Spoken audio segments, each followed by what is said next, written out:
Danke bafethu. So icoach Orlando Pirates uJose Rivero simbonile ke adlala igame yakhe yokugcina laphana ku-Orlando Pirates noma aba laphana ibhenchini kokugcina.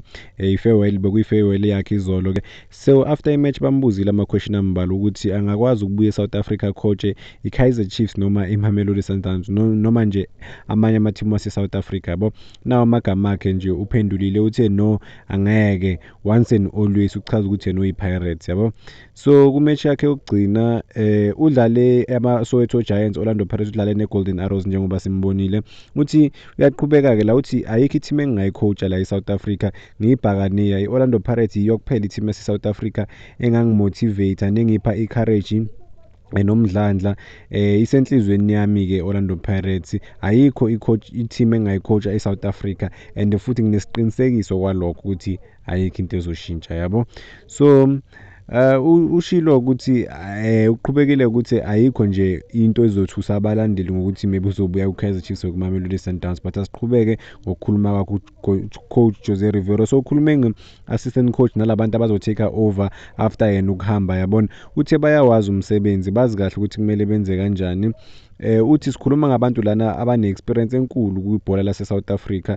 Uthi kunama-guideline obviously ukuthi kumele basebenze kanjani, banendlela yabo yokusebenza. Uthi ama-changes ngeke abe khona ngaleyo ndlela nomahluke compared to yena ukuthi bekayidlalisa kanjani i-team nezinto around i-team yabo.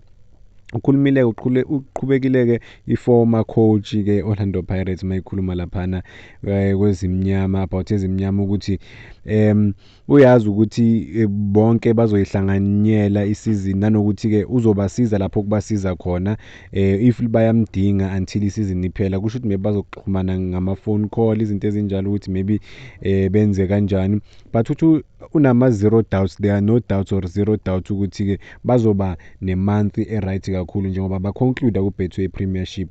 uJose Rivero bekhuluma-ke emva kokuthi adlale imeshi yakhe yokugcina laphana ku-Orlando Pirates ngoba uya le eNorth Africa eCairo kuma-Egyptian Giants i-Al Ahly lapho kayothatha khona irole yokuba yi-head coach yabo.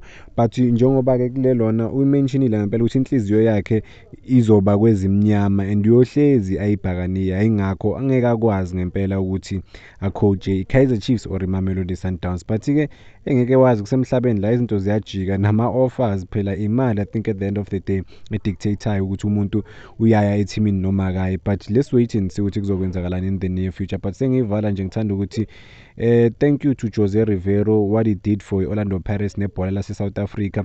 Mayefika vele be-attack abantu abaningi, but uprove almost sonke thina wrong or abanye baprove right ukuthi ucoach ogood la, because ufike eSouth Africa bengana experience, but Orlando Pirates was exposed to the high level of ibhola lase-South Africa nelase-Africa because Orlando Pirates qualified for i-CAF Champions League.